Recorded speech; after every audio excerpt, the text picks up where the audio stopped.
రోజు నుంచే 29వ తారీఖు దాకా భారీ వర్షాలు ఉండాది. జీవాలు మేపేవాళ్ళు గాని, ఆవులు మేపేవాళ్ళు గాని, చిన్న పిల్లలు గాని పెద్దలు జాగ్రత్తగా చూసుకోవాలా. కలెక్టర్ దండోరా వేయమని ఆజ్ఞాపించినారు, ఆర్డర్ ఇచ్చినారు. కాబట్టి డబ్బు కళాకారులు దండోరా వేయించే ప్రజలకు తెరిపిస్తా ఉంటాను.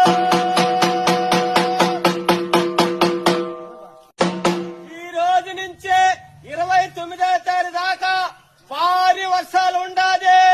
జీవాలు మేపేవాళ్ళు గాని, ఆవులు మేపేవాళ్ళు గాని, చిన్న పిల్లలు గాని పెద్దలు జాగ్రత్తగా చూసుకోవాలా. కలెక్టర్ దండోరా వేయమని ఆజ్ఞాపించినారు, ఆర్డర్ ఇచ్చినారు. కాబట్టి డబ్బు